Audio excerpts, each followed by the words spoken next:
cops around here somewhere.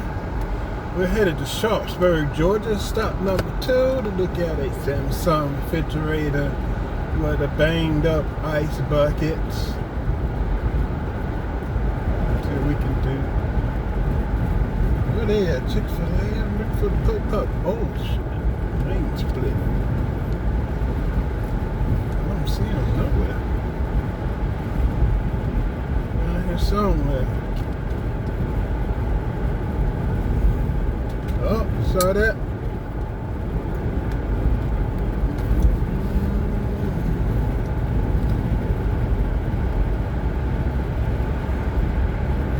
All over this road.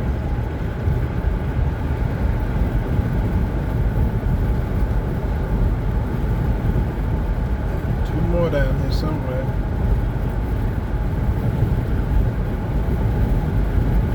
Coweta County. This is Coweta County, ladies and gentlemen.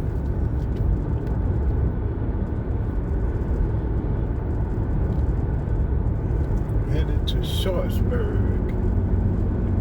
Well, we might as well be in Sharpsburg because I got 2 more miles.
Sharpsburg, Georgia.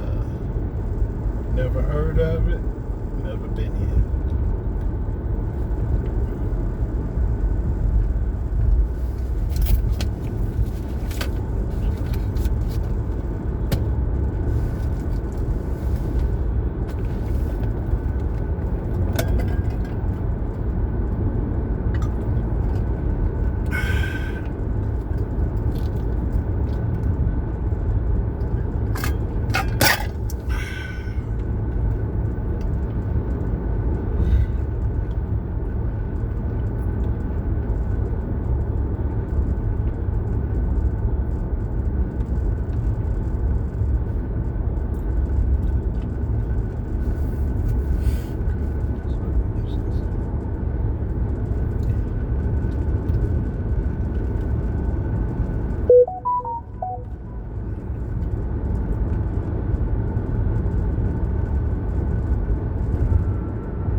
Plantation Drive.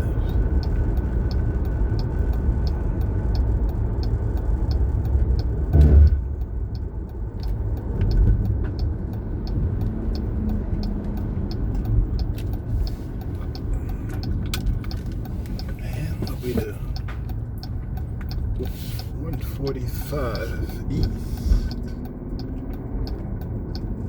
Plantation Drive. 145.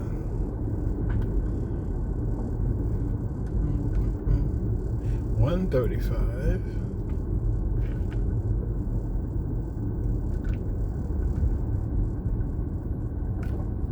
What's that? What's this one say? 145. No pave, got rocks.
You here? Yeah, I'm in your driveway. Do I come to the front door? Come to the back, Okay. and I'll crate them. All right.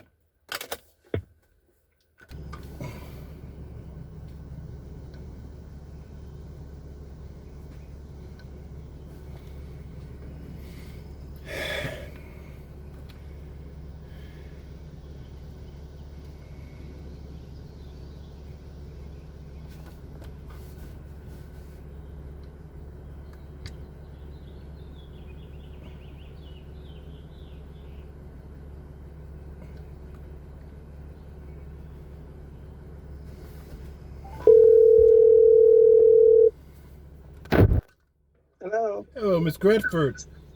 Yes. This is Doug. I'm with Post. I'm just calling to let you know I'm on my way to your location to see Okay. about your, what is it? Your refrigerator.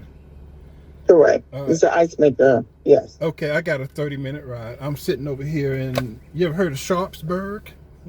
Oh yeah. Okay. I know where that is. Yes. I'm over here. I ain't never been here before in my life. All right, Yeah, see you I know where shortly. that is. All right. Okay. Bye-bye. All right. Thank you. Bye bye. Douglas. Yes, ma'am. How does it work? I know it's a fee for like a service charge. Mm-hmm. Then does that include the part? Well, I come. The service charge that you're paying is to find out what's going on, Mm-hmm. and then I give them the information, and then they'll give you a quote. The quote is minus the $89 that you pay to your phone today. Oh, okay. Okay. All right. I am. Okay. I'm just gonna let you know. I'm a third party. That means that you call them. They charging you. Bye bye. Bye bye.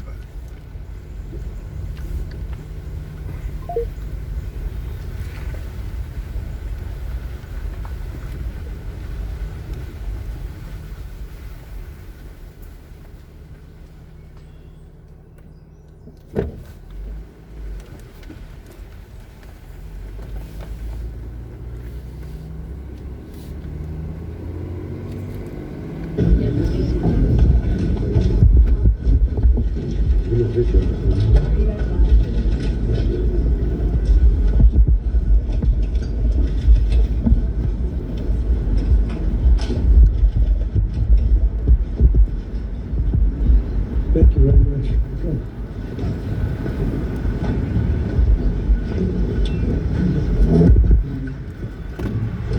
Well, it's a great pleasure to be with my friend, the president of Egypt. He's respected all over the world, including by me. And our relationship has been very strong personally for a long time. And we're working together. We're helping him with a little dam project that I think you were very unfairly treated, if you want to know that, in Ethiopia. But we'll discuss many things, including trade. And we do a lot of business with Egypt, and we'll be discussing that. We'll be discussing the Nile, because the Nile's getting a little emptier than it should be, and that's what we're here to talk about, right? A dam was built in Ethiopia, and it's causing tremendous problems for Egypt, and I'm very aware. I had that deal settled, and then we had a rigged election, and somebody came in, and they didn't know too much about that deal. They were not going to settle anything, but we'll get back into it, and we'll see if we can settle it. Okay? Would you have to say something, please? اسمح لي فخامة الرئيس ان انا ابدا بكل التقدير والاحترام لشخصكم فخامة الرئيس، وايضا رغم كل الجهود والجدول المزحوم جدا جدا على حفاوة الاستقبال. Please. Well, first of all, let me express my highest appreciation and respect of your kind person And thank you very much for allowing this opportunity despite all of the hard work and the very busy schedule that you have, Mr. لكن President. هبدأ كلامي والتهنئة الكبيرة جدا جدا على ما أنجزته فخامة الرئيس فيما يخص استعادة السلام في الشرق الأوسط والاستقرار. Well, let me start by expressing big congratulations for the breakthrough that you have achieved, Mr. President, of restoring peace to the Middle East. اسمح لي فخامة الرئيس إن بمجرد الإعلان عن هذا الاتفاق كان في تقدير كبير جدا لفخامة الرئيس، ولكن هذا التقدير زاد والإعجاب زاد في إدارة أزمة بمثل هذا المستوى، وإحنا مستنيين الإعلان عن هذا الاتفاق حتى يتم توجيه الشكر والتقدير علنا من خلال مؤسسة الرئاسة والدولة المصرية لشخصكم لهذا الاتفاق الذي أنجزتموه. Once the deal was announced, there has been great appreciation, but the admiration has increased in this marvelous management of such crisis at the highest level. Thank you. We're waiting for the deal to be declared as a final deal, so that we can react appropriately and state our positive views and perspective of that great deal from the presidency and on behalf of the Egyptian people. واسمح لي فخامة الرئيس أيضا إن إحنا أوجه كل التقدير والاحترام أيضا لشخصكم على العلاقات القوية وعلى الدعم اللي بتقدمه أمريكا لمصر. I'd like also to express highest appreciation and respect of your calm person for the productive and excellent relations between Egypt and the United States and all the support that the United States is providing for Egypt. تفهمكم لمشكلة السد أيضا أمر أسجل في احترامي وتقديري أيضا لكم فخامة الرئيس. For the record again, Mr. President, I cannot overemphasize how much respect I have for you, for your understanding of the challenging issue of the dam to Egypt. مش عارف اللي أنا أقوله ده مناسب إن أقوله ولا لا، ولكن أثناء العشاء امبارح أنا وجدت فخامة الرئيس محاط بكل القادة والرؤساء عايزين يتحدثوا معاه لدرجة إن هو يمكن ما كانش عنده لحظة لتناول العشاء. I don't know if I'm going to say is appropriate or not, but I observed during the day last night that you were surrounded, Mr. President, by all world leaders. They didn't leave you a moment to enjoy your dinner. There was a lot of surround. Oh, we had a great time, but it was a lot. It was a lot of work last night. You saw that. Yes. Kissing Thank his you, Mr. ass. President. Thank you very much. It's a great honor. So much. Really fantastic. So I'll be doing a news conference at about 4 o'clock today. Before we leave, we're going to Paris. And then we'll be going home tonight, I guess, if you really figure it. So we'll be heading to Paris, where we have a big dinner meeting with a lot of the same people. And then we're going home. And it's been a very successful trip. A lot of things have happened that have been very good. We'll be discussing a little bit about the deal with Iran at the 4 o'clock news conference. It's a great deal for a lot of reasons, but number one, by far, 99.9% is they will never have a nuclear weapon, and you can't give Iran a nuclear weapon, and they will never have a nuclear weapon, so that's very, very strong. It's a very strong deal. Nobody knows what it is, but it's very strong, and most people seem to be very happy. Who's really happy is the market, because the market's gone up thousands of points over the last 4 or 5 days since hearing about it. And the Strait is going to be opening. It's already partially opened. It's going to be opening up soon in full over the next day or two. And the market has gone wild, and oil has come tumbling down. Oil is at $73, $74, and it's getting to very close to where it was before the crisis. The difference is now we have Iran without a nuclear weapon. So we'll see how that all plays out. I think people are going to be very happy. But there's nothing so smart as the market, and the market loves it beyond anything that I've actually seen. Again, the stock market has gone through the roof, and oil has come tumbling down. I guess it's in the low 70s now, right? That's right. That's amazing. So that's what speaks louder than words. The alternative would be a worldwide depression. You know, the stupid people want to have a worldwide depression, and they're stupid people. So you can only go so far. You can drive somebody into the ground, and a lot of bad things happen. Number one, the Strait would never open because they don't like floating billion-dollar ships up and down a strait when there are rockets flying over them and mines all over the place. So the Strait would never be open. It wouldn't be open for a long time. So we have a very hot stock market, and we have started to be a very low oil price, and that's going to have a huge impact on affordability caused by the Democrats. The Democrats have caused so many problems, you have no idea, but I'll never forget, I took over, and I'm in the office for one day, and I had my first news conference, and they said, affordability, sir, affordability, what are you doing about it? I said, I've just been here one day. They tell me about affordability. They're the ones that cause affordability. It's just another con job. They made up the word affordability, but we're bringing prices down a lot, and they're coming down fast. And with the settlement, so worthwhile, with the settlement where you're not going to have a nuclear weapon, and then we bring them down on top of that, and I think oil prices might get lower than where they were before the war. So I'm going to see you at 4 o'clock, and we'll discuss that a little bit, and we'll discuss other things. But we've had a great meeting. It's been a great summit, and France has done a fantastic job. President Macron has been he's really done a great job. It's been very well received. Everybody here has been, I don't know if they've been happy. Some are not doing so well, but some are doing very well.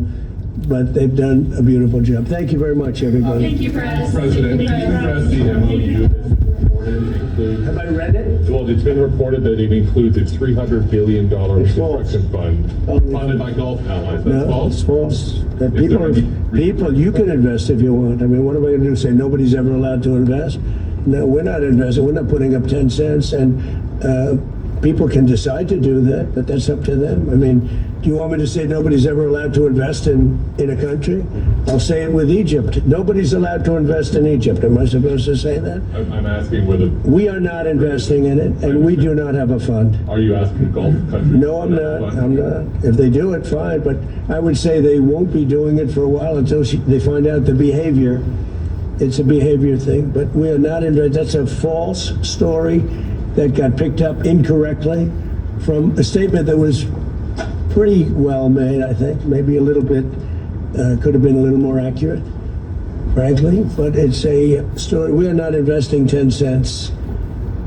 Don't forget, there's never been anybody that's been so tough on Iran. This should have been done by Clinton and Barack Hussein Obama. It should have been done by Biden. It should have been done by Bush. It could have been done by a lot of people. This has been going on for 47 years. They've ripped you off for 47 years, and I'm the only one that did anything about it. They never shot missiles at anybody. We wiped out their Navy. We wiped out their military. We wiped out their Air Force. They have no anti-aircraft. They have no radar. You know, the reason oil stayed low is because we were taking ships out every night that you didn't even know about. 2 days ago, 3 days ago, a month ago, we took out 22 ships. We averaged from 15 to 25 ships a night. Nobody knew that. Our Navy did a great job. Nobody knew what was happening. That's why oil didn't go to $300 a barrel. It went to 125, 115. Now it's at 72, 73. I heard it's lower than that now. I haven't seen it in the last couple of hours. No, we were very tough, and we took out a man named Soleimani. Remember that? You know, you think this would have happened if you were alive? The evil genius. He was an evil genius. People forget that. I took out Soleimani in my first term. Without that, you don't have the situation that we're in today where we dominated. We wiped out their military, and because we did that, and then we put up the blockade, which was totally effective. Not one ship got by, Steve. Is the text of the agreement now final, or are you still... No, it's not final. It's a memorandum of understanding, and if I don't like it, we'll go back to shooting at them, dropping bombs on their head. When do you expect the wording? If I don't like it, if they don't behave, we'll go right back to dropping bombs right smack in the middle of their head. Okay? Because they've misbehaved for 47 years. All right? Does it include... But nobody could have made this deal.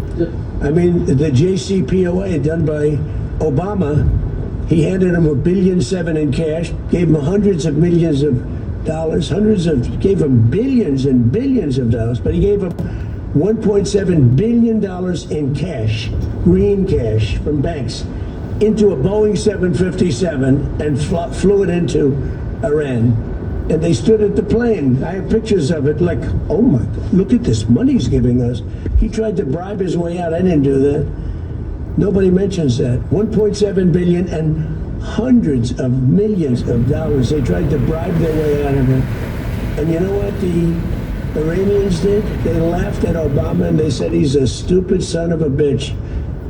Okay, thank you very much, everybody.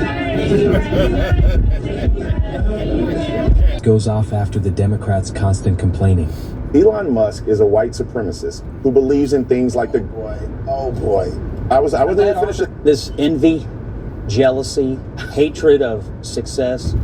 Why is it immoral? Why is it wrong for somebody in our system, our capitalist system, in the greatest nation on earth, to go out and build a company, build companies, build technologies, go into space, aim to go put a colony on Mars, give internet to half the world, all the things he's doing?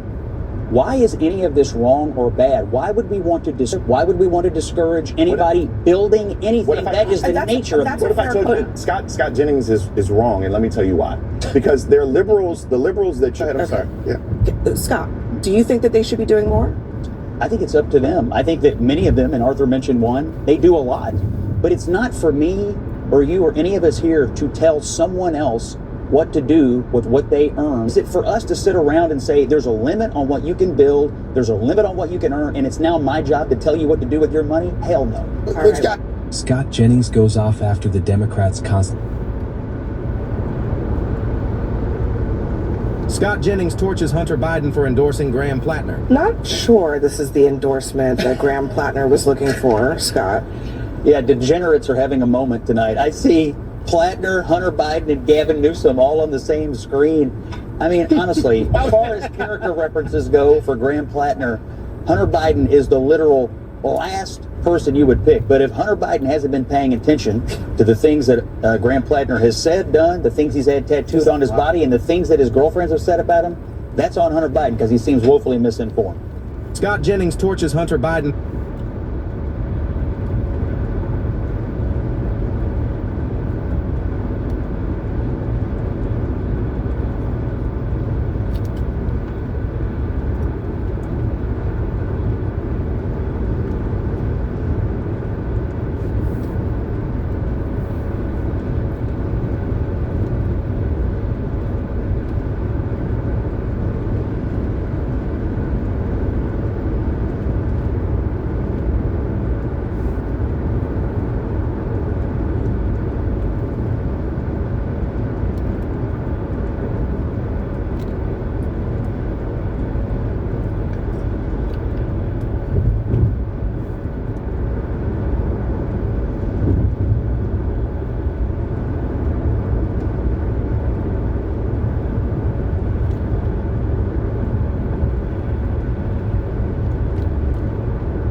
J.D. Vance continues to show The View why he was Trump's pick for vice president.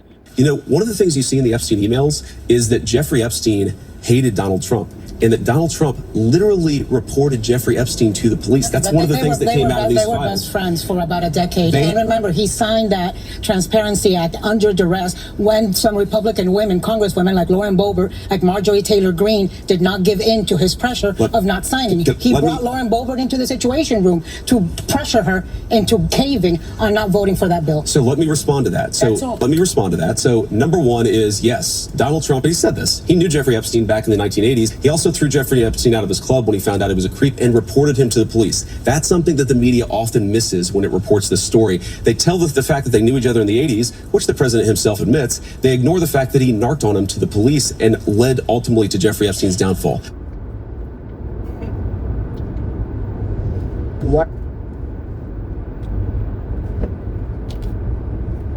J.D. Vance shuts down Anna when she tries to spread lies. Accept it without pushing back. Anna, we know that there were people who were released from prisons who were encouraged to come into the United States. It wasn't the Mariel, Mr. Vice President. It wasn't where it was like a purposeful release, open up the jails, open up the insane asylums, and let people flood Florida. I lived through that in Miami. If you go back to the caravans that were happening in 22, 23, we know that those things were funded. They were in some ways supported by the government. There was absolutely. So I don't know how you define support or not support, but if people are encouraged to come into our country after having spent time in prison by their own governments, I think that's a problem. Unless you enforce the border, you invite that kind of conduct. You think that our immigration policies are inhumane based on the reporting of one person with a political bias. What I'm telling you is that it's inhumane to allow cartels to sex traffic people across our border. J.D. Vance shuts down Anna when she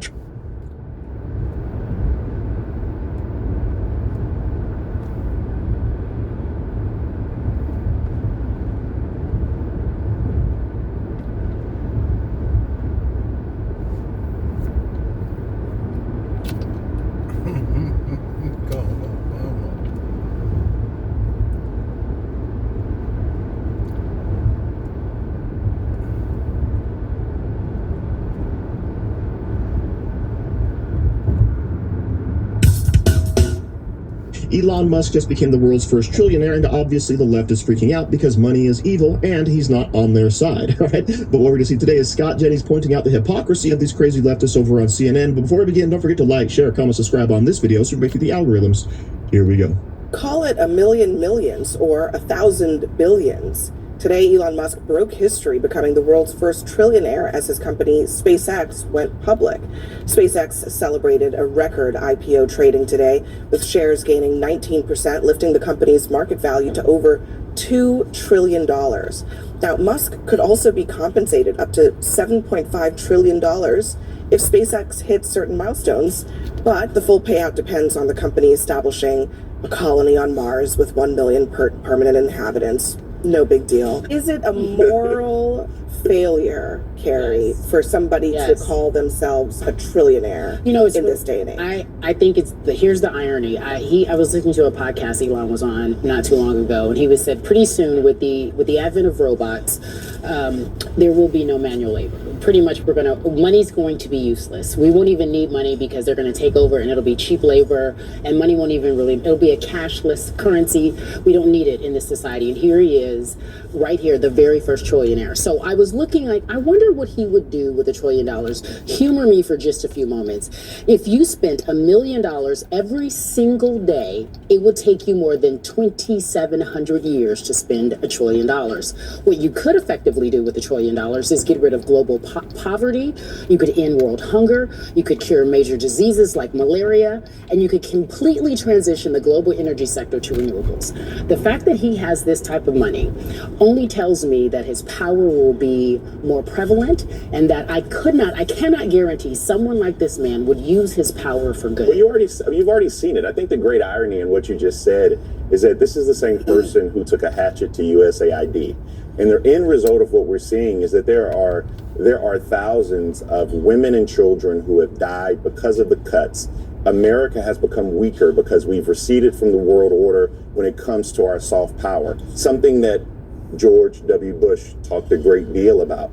Elon Musk is a white supremacist who believes in things like I wasn't even finish the You sentence. may need a lawyer when this is over, Bakari.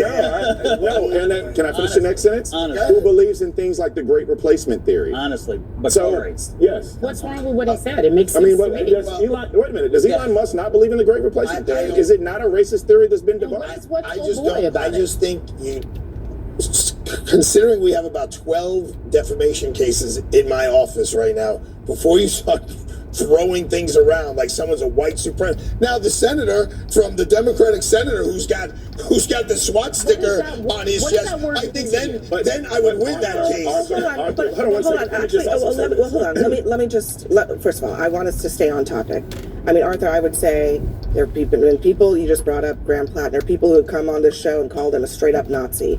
So that has happened. But there's evidence of that. And well, Bakari is arguing that he has evidence of racial bias. I don't want to litigate that. If somebody believes in the Great Replacement, if somebody believes in the Great Replacement Theory, I believe I have every ground to stand on. But what I'm not going to do is allow someone just because they're a trillionaire, and this is the problem we have in this country, because somebody has $1 billion or somebody has $1 trillion, people all of a sudden are afraid to speak their truth. That is not going to silence me. Who said that? Scott Jennings, you've been shaking your head. You've been shaking your head since Kerry started talking. So I've been all day long. I've been listening to liberals count and spend Elon's money for him. This envy, jealousy, hatred of success. Why is it immoral? Why is it wrong for somebody in our system, our capitalist system, in the greatest nation on earth, to go out and build a company, Done for the day. Do y'all want to talk to 50 Yang Yang? Y'all want to talk to 50 Yang Yang?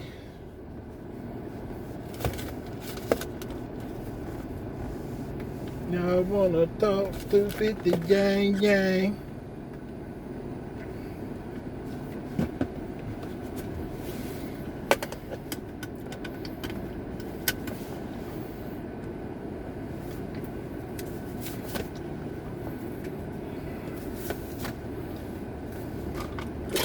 Road. Must be some serious traffic issues. Let's see. Go back to when you came.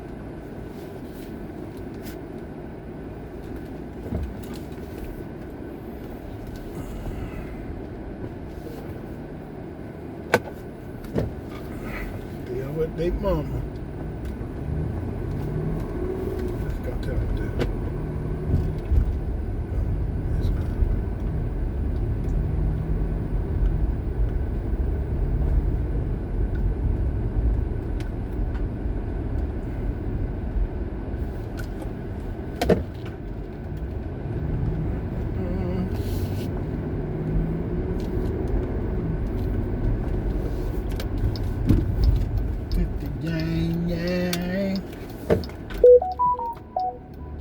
What's this? 786. 126.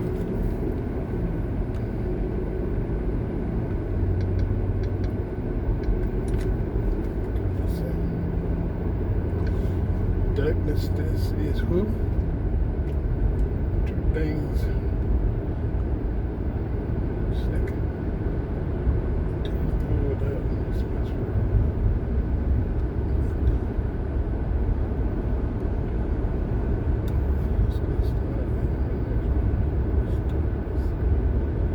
What? Oh, this is Ted Cruz.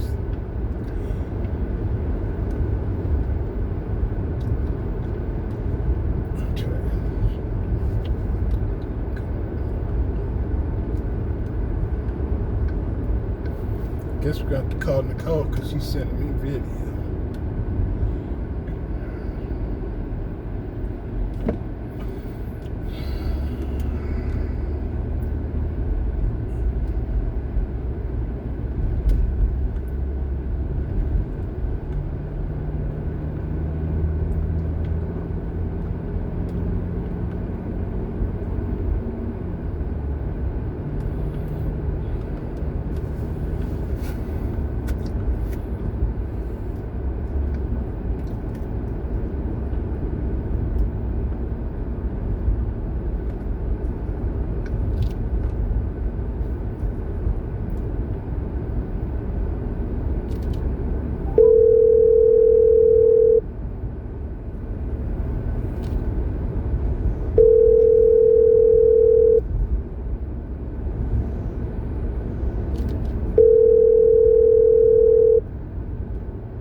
swear. Yeah.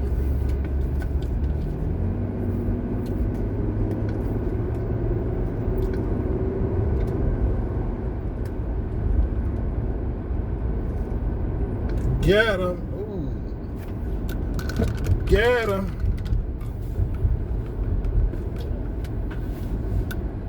Smacked him. That's it. It's a total loss.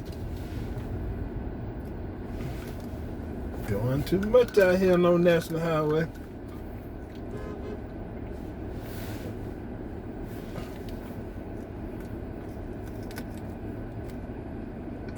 One of the best things about J.D. Vance is that he doesn't let anyone get away with their lies. And this video is a prime example of that. President Trump has called affordability a hoax, pouring money into this ballroom of his and the reflecting pool. Don't forget the Arch de Trumpet, I call it, and a White House cage match. All these things. Why is he doing them when you just, everybody knows that Americans are struggling? What is he spending all this money for? What the president said is the idea that Republicans caused the affordability problem is a hoax. And I think that's true. If you go back to the Biden administration, inflation got up to 9% under the Biden administration, okay? Right now it's at 3.5%. By the way, too high. We're doing everything that we can to bring it back down to 2.5%, which is where most people would like to see it.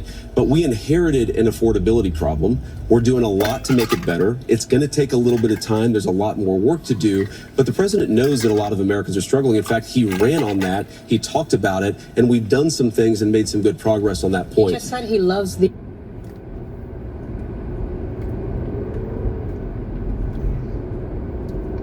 Scott Jennings mocks the panels for their extreme TDS. Everything he does is illegal. Everything he does is unconstitutional. Everything he does is worthy of some sort of that's because punishment. The courts have said So it's if you tell your unconstitutional. if you tell your base that, The courts have said a lot of what he is doing they'll is expect you to act on it. No, that's Can you they're guarantee talking, right now they won't They're impeach? talking. You can't. But we also don't know what Donald Trump's going to do between the last 2 years. I think that the American public also see the grift in the Trump family and Eric Trump and Donald Trump Jr. I think that they see changing the subject. No. He wants to impeach him. No, what I'm saying is, what I'm saying. So what is all this? What do you mean? That's what they say is going on.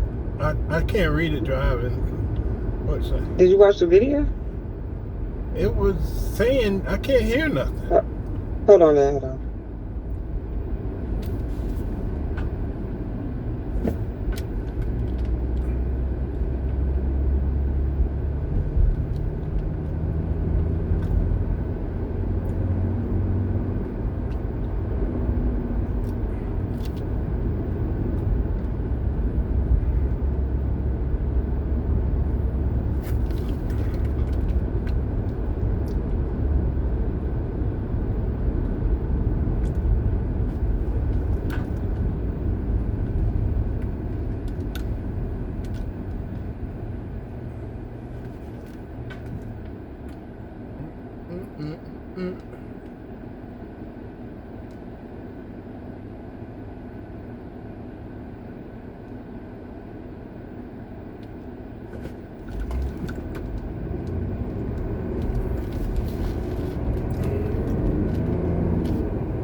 Hello? Yeah. Okay, so, yeah. You said you couldn't hear the video? No, just tell me what it says. It was the same thing, the whole flushing stuff. Did it solve the problem? Yeah, that's what it was. Okay, that's new to me. And it don't do it Changed out no of more. done. Yeah. Okay, cool. At least your money went well spent. And it was actually cheaper than what he said. So it was under 1,000. It was just like 7 something. Oh. Yeah, And I can do a payment plan. Did you see him do it? What, in the video? Did you see how they changed the fluid out? In the video they were showing how it gets done. Oh, but you didn't actually watch. No. They sent me all that. And I'm about to my neighbor's gonna come get me and take me back up there. Oh, going to pick it up? Yeah, it's done. Yeah, they just finished. Cause I was like, you gonna be done before I had to go to work? And he was like, yeah. And they got like a whole payment plan option to do. Okay, cool. I'm glad for you. I'm so glad it solved the problem. Now you gotta find another problem. Oh no, it's not. They gave me a list of stuff that need to be done. Oh yeah? I can't read it all. I'm driving. I can't read and drive, so that's why I asked you. What else? No, I mean, like regular, maintenance with the spark plugs, and there was like my brake fluid needed to be changed out with spark plugs, and the filter was a little dark and stuff. That little, minor maintenance. Yeah. And if I want to get this cha-ching, yeah, cha-ching. Yeah, and the sensors on my tires. I told you two of my sensors are out, so changing out the sensors and. Can you buy those parts and then come back and just pay labor? I don't know. Our main concern was that today. He just gave me a list of stuff to think about over time. I'm so glad that it's. But yeah, the sensor. That's the only light that's on in my car is the sensor for the tires, and that's just because two of the sensors are broken. It says front or rear sensors. I got so my right front tire and my back left tire, both sensors are dead. So that's why my light is on, because they're dead and they need to be replaced. I see. My car can't read them anymore, so it's going to always alert that my tire pressure is low when it's not. What you should do is see how much they cost at the dealership, and then see how much they cost on eBay. Well, yeah, because I already wanted to do that, and I wanted to change out my rims. Oh, you gonna get some new rims? Well, I didn't know that those were factory rims, so I didn't know I can get factory rims. But I know if I go through the dealership, it's probably gonna be more than me buying it on the street. So I've been looking, because my rims are all scuffed up. Like 3 of them are kind of scuffed up. So I wanted to change out, and I didn't know that's what they were. But I'm assuming factory rims are cheaper than regular rims. Oh, you can paint them yourself. I tried to paint them before, or I scuffed them up, but I haven't. Didn't work out for you. It don't last long. But they all get scuffed up no matter what. Yeah, but I didn't know they were called factory rims. But yeah, all right. I just wanted to give you an update of what's going on. So yeah, the total came out to about 7 and some change. Oh, okay. The Donald Trump money you got, I see you now. Whatever. I'm doing a 4 payment plan on that. See, everything works out. Cause isn't that how much you paid? Yeah, but I paid up. I ain't have a plan. So you still thinking about getting the van here, or do you see anything up there? I sent you some. No, everything up here is expensive as fuck for no reason. The last one I looked at up here, he wanted like $1,300 for it. Did you see what I sent you? I've been texting. Yeah, that last one you sent me was ugly as hell.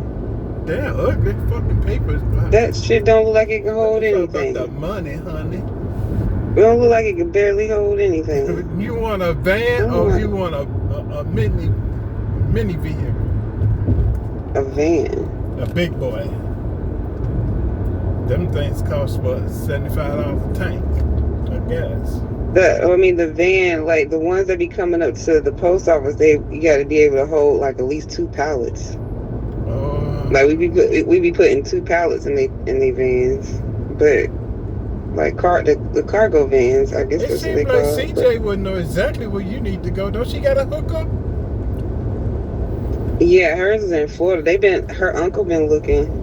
But the last one he tried to find, he goes to auction. What about that auction? Yeah, he went to, he's been trying to go to the auction, but I guess it's really popular down there in Florida. He keep getting outbidded by the Mexicans. Yeah, we got because we had him looking at one that was like for $5,000, a nice one too, but he got outbidded by the Mexicans. He was like, it's big business down there in Florida. Right. Well, we got an auction in Loganville on Thursday. I saw that y'all are popular on TikTok too. You got to put $1,000 down just to go into that auction. You can't be just coming in there half stepping. Yeah. All right then. So I'll keep looking and texting. But yeah, because we saw good deals down there in Georgia. Because that was my idea. I was like, Georgia or Florida would have good deals, but the Mexicans are taking over down there. They're taking over there. Florida. And they come with cash money in their hand. Yep. Talking big boy. Yeah, they don't need no financing. Yeah, they don't come to play. They got some paper, that's why they keep getting robbed. Right. All right then. Yeah, just keep me posted if you can see your eye out for any, around Loganville, your white friends. We'll definitely let you know. All right. But I'll be home next month though. Until time off next month. It's just this month is because the holidays are back to back. I got to work. I don't get holiday. I have to work. I automatically have to work holidays. So we talking about all the holidays like this. I got to work all this weekend, even my day off because it's June. They consider Juneteenth is a holiday now, and then so that's considered a holiday, and then. The following week is Father's Day. That's considered a holiday, so I gotta work because I'm not a regular worker yet. I'm not under contract yet. I'm not contract yet. I'm not allowed to have any holidays off until I become contract. All the contract people automatically get those days off. So this weekend is Juneteenth, so I have to work. Next weekend is Father's Day. I have to work. After that is 4th of July. I have to work. Then after that, I can start using my time. So I can't even use vacation time stuff on holiday. I'm mandatory to work. Wow. Now the only positive thing about that is I get my 8 hours. I'm gonna be getting my 8 hours, and I need that. Most people getting this fucking car fixed, so that works out in my favor. At least I'm gonna make my money back because I got to work 8 hours every single day this week, and I don't get another day off. I don't get another day off until next That's Tuesday. a good thing. You're making paper. Yeah, I'm making my money, so it's gonna make up. So that's a good thing. But no. So after the 4th of July holiday, then I finally can have time off, and I plan on taking a couple days off and coming home. All right, we'll be looking forward to it. All right, love you. Love you too.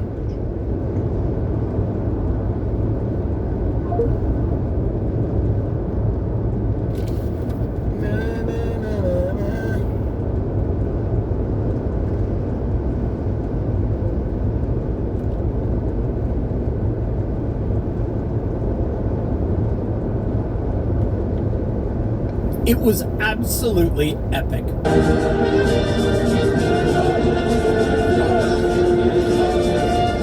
UFC 250, the astonishing celebration of faith, family, and freedom on the White House lawn for our nation's 250th anniversary. And in the midst of all that fanfare and pageantry, the cultural rot of the woke left dribbled nonsense like this. Oh, you fascists bound to lose. You're bound to lose. You fascists bound to lose. Hey there, all you fascists. Let me put you straight. When you come for the rest of us, we'll fight you at the gate and you will lose. You fascists bound to lose. But if you thought that was cringe, and it was, it's nothing compared to what old Reverend Al Sharpton had to say about this glorious event. Stick him in the very end of this video because we're about to see how the woke left is actually evidencing their own demise in their protest of UFC 250 and why Dana White had the best possible response that will echo for generations to come. Hey gang, it's me, Dr. Steve, your patriot professor lawn of the White House. You know about the Octagon, the fireworks, the Hail to the Chief, the Blue Angels and the Thunderbirds with that amazing flyover during Zac Brown singing the Star-Spangled Banner. You had a 101-year-old Medal of Honor recipient, Royce Williams, walk to the cage. Well, he was in his wheelchair. He was wheeled to the cage. Fighter accompanying fighter, and the ultimate gesture of Josh Hokit putting his fight chain around the president's neck, a sign of respect from one fighter to another. Quite literally one of the most iconic American nights in recent memory. And yet, at the very same time, this epic event celebrating Flag Day and America's 250th anniversary, at that very moment it was taking place, the woke left decided to do something like this. No one is getting left behind this time. No one is getting left behind. Not this time. No one is getting left behind this time. How do we get there?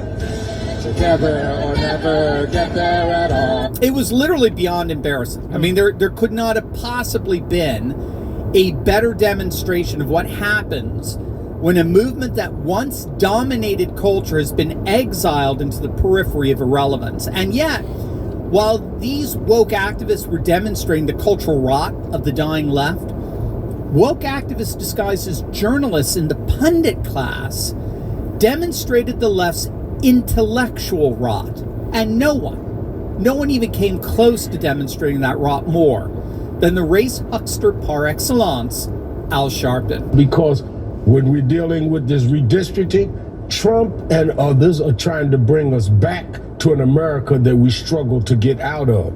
So there is a connection of why they're having these fights on the White House lawn, the UFO and all whatever they call it, UFC, and all that, because they're trying to go back to that when they watch people have these fights for the slave masters and they'd be entertained by that. They're literally going back to that. Now, besides the obviously stretched, forced illogic there, I mean, that makes an art form out of logical fallacies. But that said, does it ever cross Al Sharpton's mind in the least that he's a member of the very political party that defended slavery?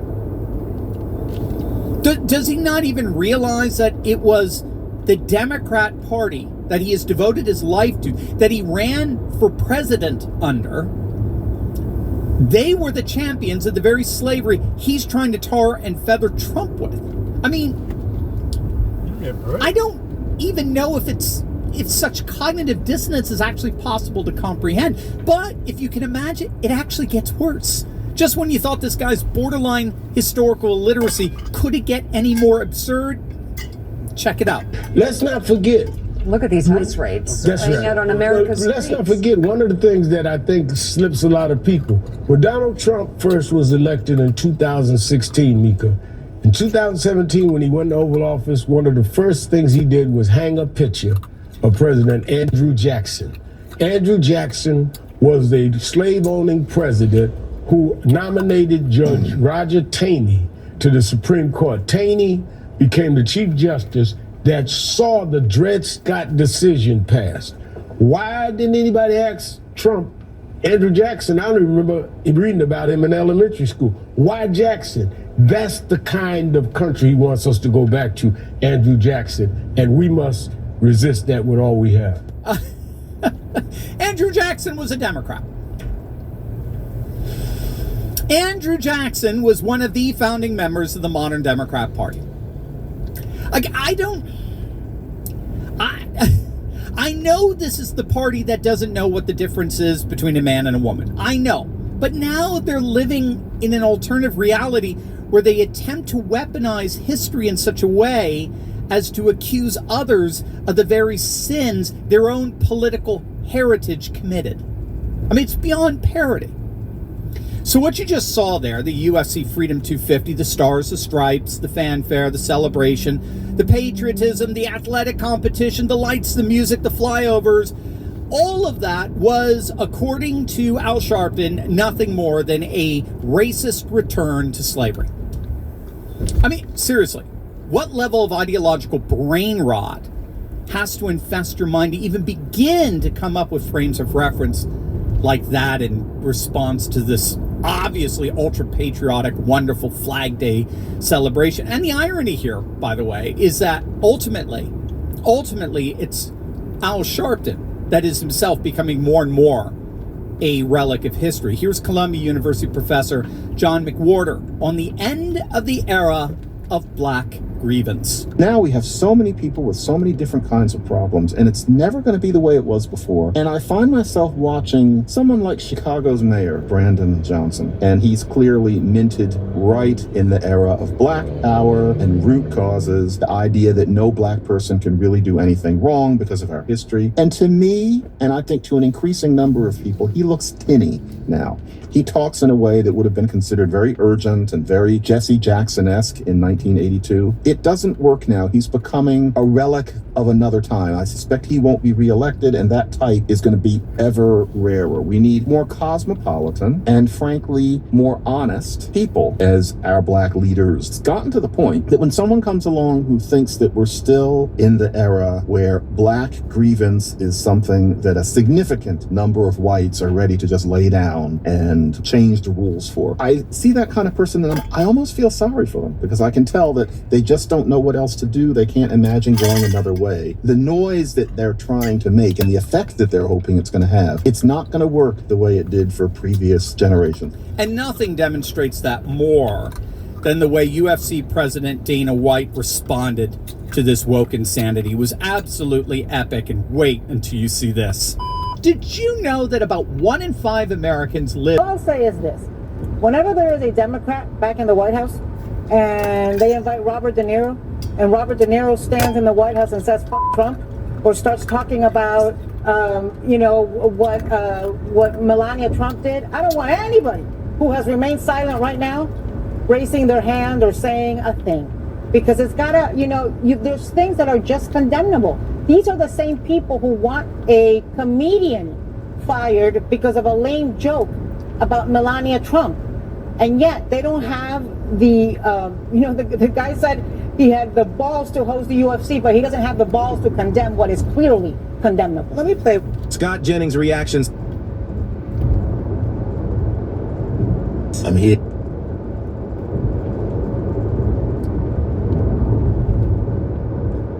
What did black people do to this administration that has allowed it to really stigmatize folks of color? I'm talking about black history getting erased from public spaces. Black voter districts are being dismantled. Black leaders are being sidelined from our ranks. Where do Americans of color fit in this vision? Because it doesn't seem like we fit. Look at Washington, D.C.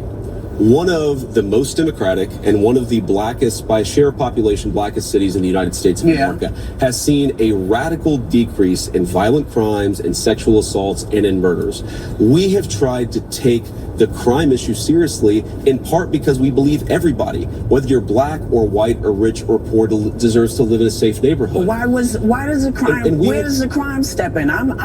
This is not about crime. This is about lost their jobs. Right. This is about Sonny, what you're saying is we got to do more on the economy. And black history has been erased from public spaces. Black history is not erased from public spaces. I'm telling you, we celebrate black history. We celebrate all American history in this administration. You guys might be skeptical of this, but I promise you it's true. What did black people do?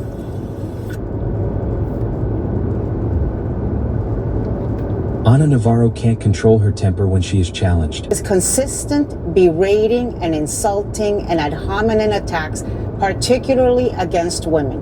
Whether it's Kristen, me a break. What do you mean, give me a break? Kristen Walker this week. It's Kristen. Caitlin Walker. I'm Caitlin sorry. Collins last I've week. worked with the Kristen woman he when I called worked Piggy. at the White House. Will you give me a break? Have you no shame as a woman that we hear him call them ugly and piggy and crooked and liars and stupid and bad journalists? Have you absolutely no solidarity with women? Oh my God, I can't believe you sit here and tell me to give you a break. But in this network, we hear him tell our journalists that she's not fit to be a journalist because she doesn't smile.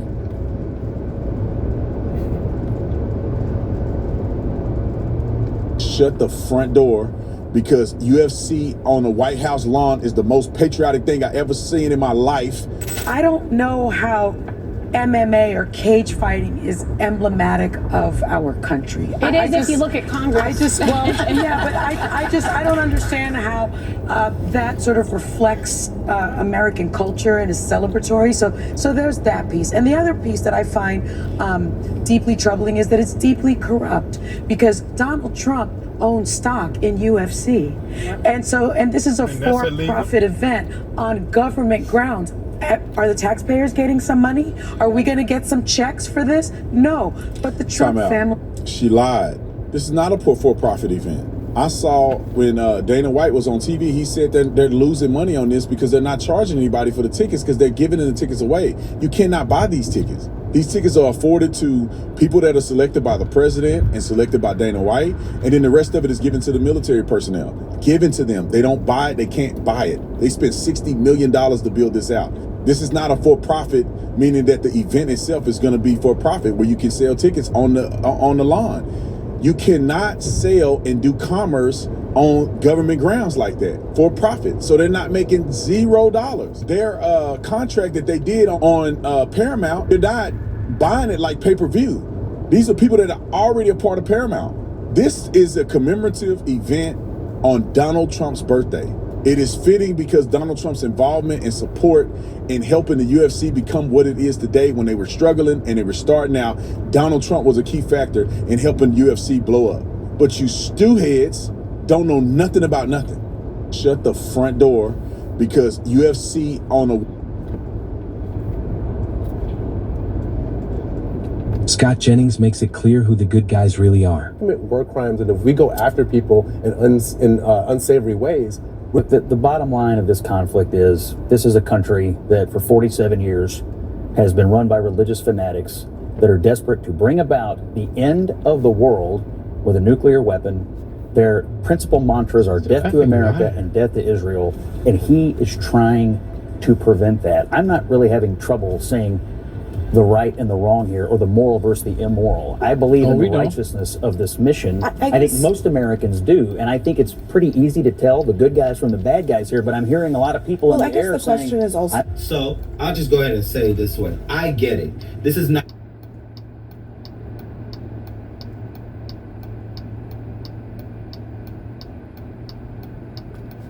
They laughed at Obama and they said he's a stupid son of a bitch. But wait a second, didn't he just offer them $300 billion? Yes, I was just going to, because it's like, here's what we know from the deal. It's similar to the deal Obama made in 2015, except he did it without casualties. Right. Okay. Speaking to Robin Roberts over the weekend, he said he's doubtful any agreement will be different. He also said the notion that we can just bully our way or bomb our way to solutions. Fact of the matter is that taking the time to explore diplomacy and exhaust possibilities of coming up with deals that don't solve 100% of this problem, but solve 80% or 90% of the problem, while avoiding the necessity of going to war. Obama said that. Yes. Yeah. To Robin Roberts. It's like, it's crazy. And so, this reportedly gives Iran access to $300 billion. To fund to rebuild. So, where is the dumb son of a bitch? I don't know what he's talking about. I mean, Obama, this deal was already in place. He went away and then came back. And what is it you always say that he's in? Obama lives rent-free inside of Donald Trump's head, because Donald Trump knows that his legacy will never be the legacy of President Obama. He knows he doesn't have the smarts, he doesn't have the class. He will never be President Obama, even though he so desperately wants to be that kind of statesman. I will say this. Obama's Iran deal, a lot of people have problems with it. Alyssa and I have debated this. It was done in 2015. It was 20 months of negotiations, 20 months of nobody died. And he got, under that deal, it required Iran to give up most of its nuclear material, sharply limit its nuclear activity, accept international monitoring, forswear nuclear weapons. Iran shipped 98% of its uranium stockpile out of the country, and Iran also dismantled 2/3 of its centrifuges, right? This new deal, which we don't really know what it is because it's a memorandum of understanding that's 1.5 pages, where Obama's was like 18 pages. So we really don't know what's in it. But what we do know is they're offering $300 billion, not necessarily from the United States, but from other, and correct me if I'm wrong, but from the region, to rebuild Iran after we bombed it, in my opinion, illegally and unconstitutionally. And so how is this deal any better that was only done in about a month and a half or two or 3 months? Better than a 20-month deal? What do you expect from somebody who bankrupted casinos? Correct. So the White House is saying that this MOU isn't accurate, that this isn't it. But you know what they could do? They could release the text. It's a page and a half. They could prove that it's wrong. We can handle that. I want to be clear. I did not support the Obama-Iran deal. Based on the MOU that's been leaked, this is far, far worse than Obama's Iran deal. This is talking about, it's a complete and total surrender and capitulation to the Iranians. We are eliminating all forces. We are ending the naval blockade. There are no guarantees in the text that I read that actually leads to inspections. They're saying there is, but there is nothing in writing. And then finally, this $300 billion fund the reparations we're giving to Iran, rebuild their infrastructure, that relies on you trusting the Iranian regime and thinking they're going to spend it on their citizens now. No, they're going to use it to fund terrorism in the region, as they have done, and as we criticized Obama for doing. This is getting panned left and right by Republicans. Republicans are outraged, but for some reason they're directing their fire at J.D. Vance. They're saying he was the architect, our new friend J.D. Vance. He was the chief negotiator. But this is Trump's deal. He was, but the president makes the deal. That's true. And I think this is an effort because Republicans are mad about it, but they're too afraid to tell Trump it's a bad deal. What about regime change? There's no Is there any regime change? This is as radical of a regime as there's ever been. Correct. Yeah, and each time they leave it empty, the void comes back with something worse. So I do believe Iran has long been a problem, but you can't go in without an exit plan, which is why administrations across both parties have struggled with this exact problem. And when it was bombed, they have decapitated the power there, but they're not going to be able to finish, because what does finish look like? They can't go in. You need the Iranian people. Yeah, the IRGC is still in power, and actually Khomeini's son is much more. He's worse. A right winger. But they're absolutely going to turn this into funding the proxy terrorism. We saw what money was done. Rather than feeding its own people in Palestine, they were building tunnels when they got money. This is what terrorist groups do. When it's run by a terrorist regime,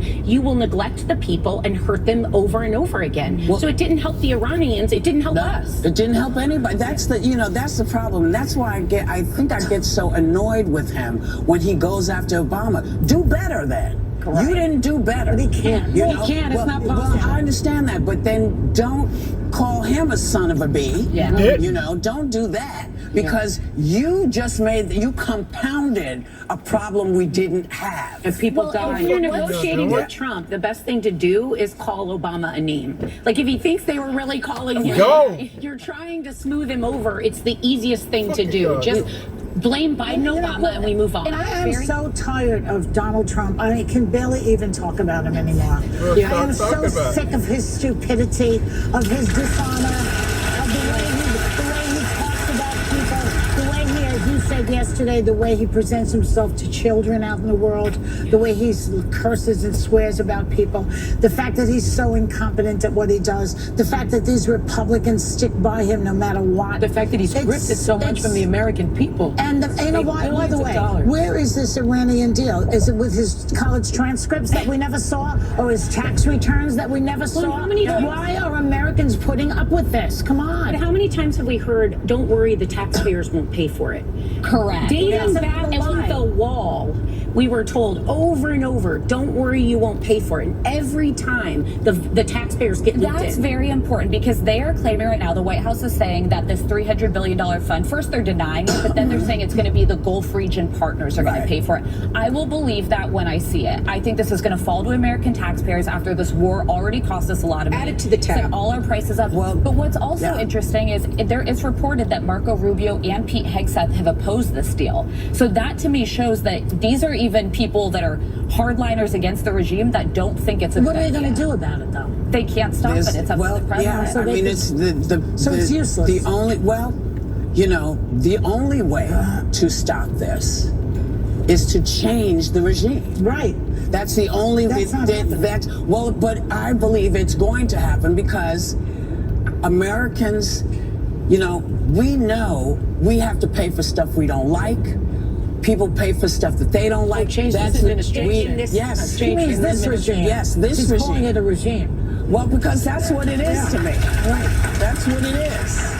And the only way that changes is if people decide that they've had enough and they go in and start voting. Yeah, that's assuming that they haven't rigged the election in November. Well, you know what? I'm going to keep saying this because just because they said this is jerry-rigged, gerrymandered, doesn't mean you can't vote. It doesn't mean that you can't go into whatever town or area you're in. It doesn't mean that you lose your vote.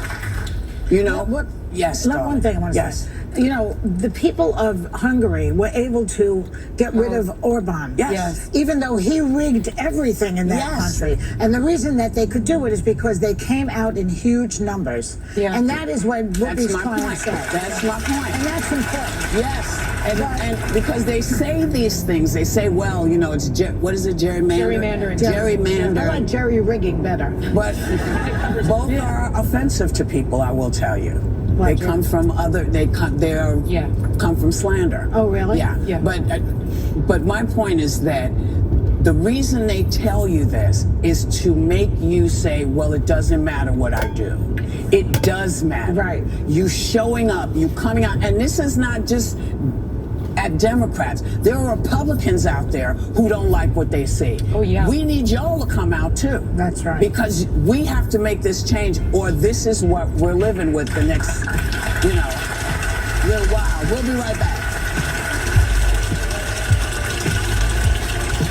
It's getting blowback for jumping the gun once again by posting about foiling an alleged terror plot planned for Sunday's UFC event at the White House.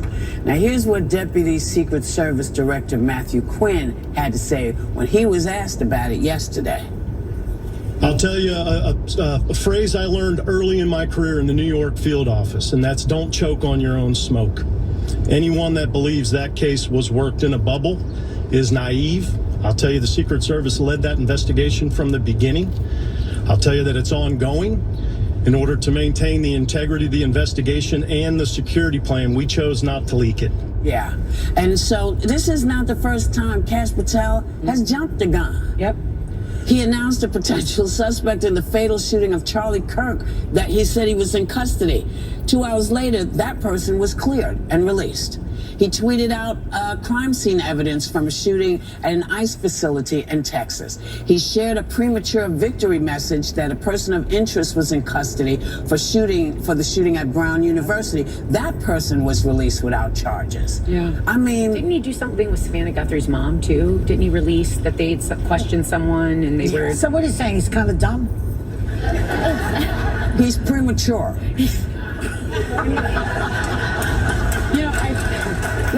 Why do we need the FBI director to be tweeting in real time? Like, I would much rather have law enforcement officers who are serious, by the book, take their time. The suspect wasn't even, some of the suspects weren't even in custody when he announced that we foiled this plot. Like, this is deadly serious. What was planned against the UFC fight could have been very, very devastating. Thank God it was captured or caught in advance. But then for him to jump the gun and it could have real world consequences. It's so unserious. And it's really crazy because he was a federal prosecutor. He knows how these things work.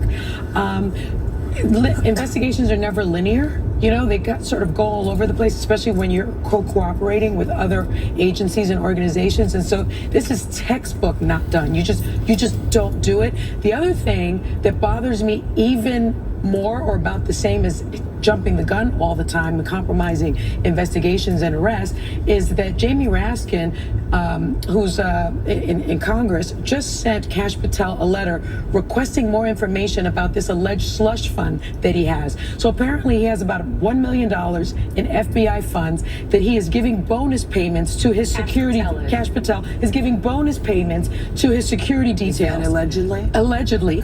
And about $8,000 each. The one thing that I loved about working for the government, you don't make a lot of money, but it's fair because there's a government scale. You can look it up in a book and you know somebody that has your same experience, your same credentials is getting paid the same You're thing. a public servant. You're a public servant, and it leads to cohesion. There's a lack of divisiveness. You don't think anybody's making more money. What he is doing is he's making sure that he has these loyalists around him, and it causes divisiveness. That is very, very scary in the FBI. Well, it's literally called the Secret Service. Yes. Secret. Yes. Service. It's really, really disturbing. The need to tweet to me feels like needing social media validation. Yeah. Like this is a guy who he did have a career on Capitol Hill before, but then he became kind of an influencer in the post-Trump years. And now it seems like he just needs that, like everyone to be like, congrats, Kash, you did a great job. It feels very thirsty. Yeah. Well, Trump is like that too. Well, the FBI hasn't responded to any of the allegations, but I feel that they should. But couldn't if someone